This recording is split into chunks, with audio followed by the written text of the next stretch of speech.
So I was not planning on going out again tonight after closing out the pubs last night with Sarah and the gang. But my business partner that is kindly lending me his flat here in Killarney so that I can stay in the region, and he's involved with the Zambia project with me. So yeah, he wants to meet up to catch up before I leave for Saudi Arabia. So I'm walking quickly in the they call it pissin rain, down to the Celtic whiskey bar, and they have very good food. I'm gonna treat him to a meal to thank him and catch up. We haven't seen each other in quite a while. So on the streets of Killarney on a Friday night, there'll be lots of craziness going on.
Hey, I'm walking home on a Friday night after hitting up all the clubs and bars. Well, there's not really many here in Killarney, and it's raining, and I'm on the way home.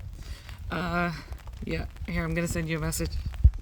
So I'm out here in the national park, having a little afternoon hike after having marketing meetings today and trying to get the flights for Saudi Arabia and Dubai all set up. My assistant's been working through the weekend. But yeah, I thought I know things didn't, with the ticket we've been trying to buy and she tried to purchase and the ticket didn't go through. And it said insufficient funds on my card, which isn't true.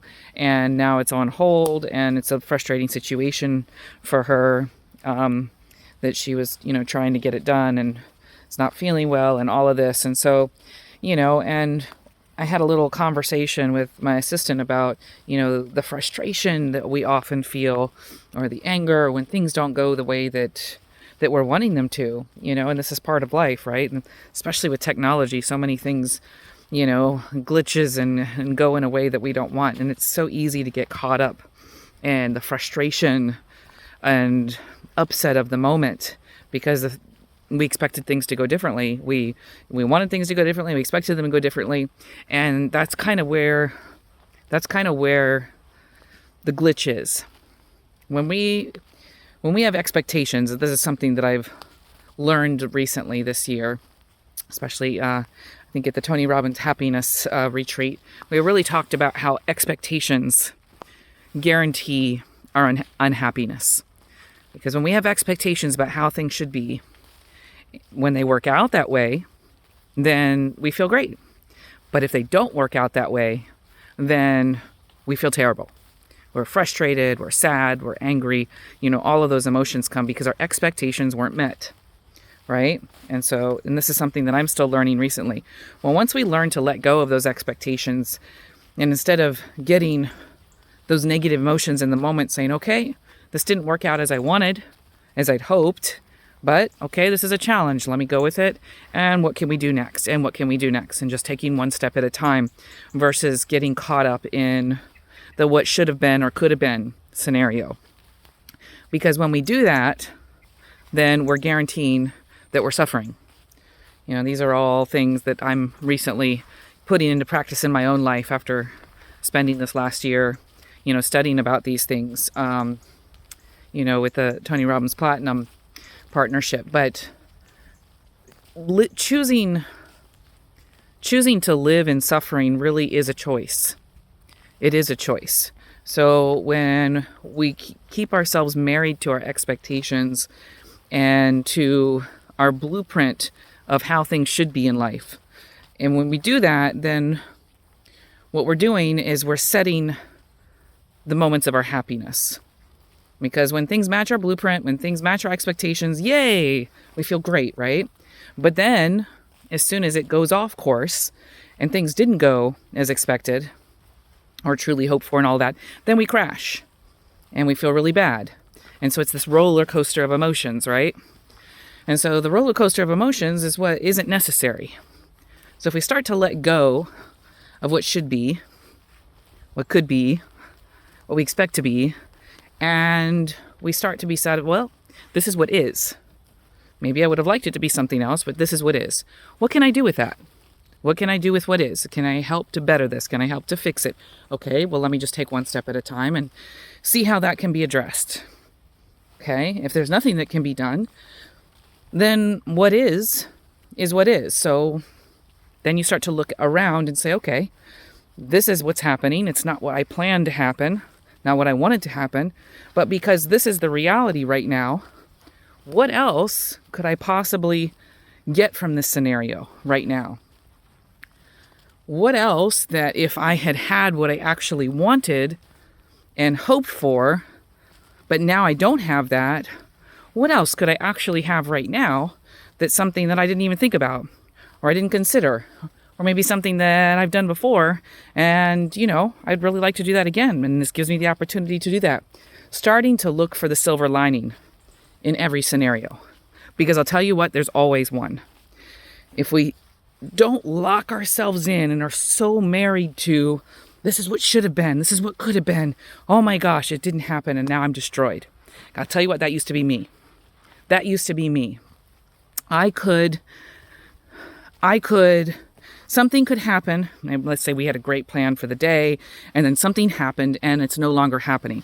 Maybe it was my fault. Maybe it was my partner's fault. But because of a fault of mine or my partner's or whatever, this is no longer happening. And so all I could see was the what could have been. And the horribleness of not that could have been now is lost forever and it's not coming back. And how do what do I do now? It's all useless. It's all pointless. Instead of saying, okay, you know what? Life happens. I make mistakes. Other people make mistakes, or things happen out of mistakes, that just are. Maybe we planned a whole vacation around this and this thing is closed. Well, what can happen now that I never thought of before? And I'll tell you what, when you start to think of the possibilities that you never thought about before, when you're presented with something that you can't control, then often you get opportunities that you never would have tried, never would have thought of before, and they're often even more valuable than the one that you imagined in the first place. So obviously this is scenario specific, but starting to look for the silver lining, starting to just be proactive versus getting caught up in the emotions of the frustrating situation, and even seeing what's possible now if what I'd hoped for and planned for is no longer possible. What's possible now? What's possible now? That question makes it exciting. When you start to look at it as a shift in perspective. Ooh, well, this is an adventure. What can I do now?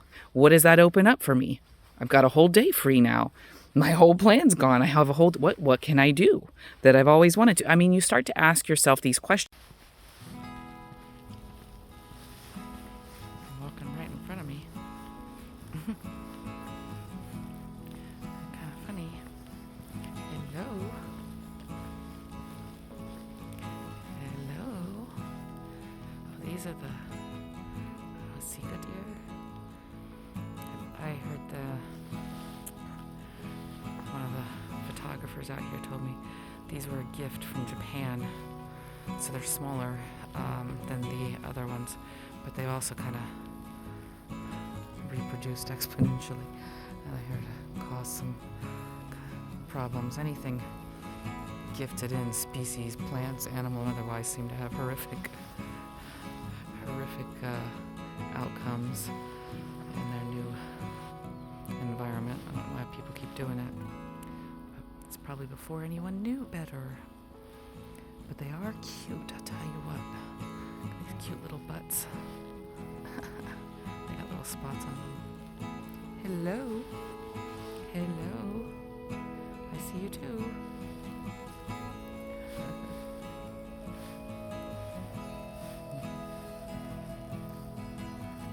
Yeah, I see you. Are you gonna move? Are you gonna wait for me? Hi, yeah. They all look like babies. They're so cute.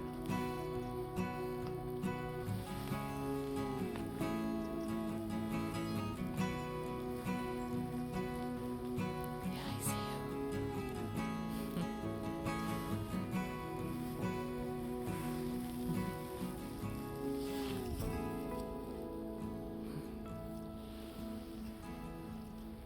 Yeah, is that your mama? Hi.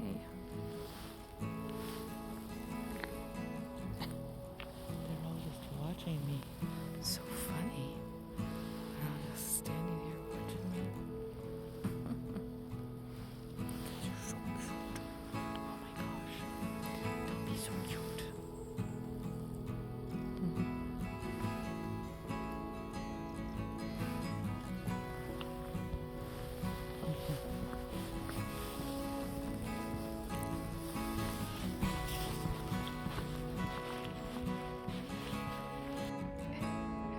Can barely see in this light, but these bunny rabbits are just jumping all over, playing together.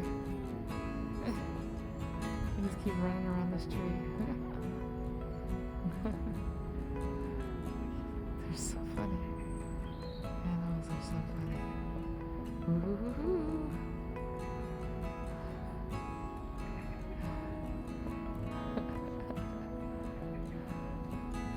They're so funny.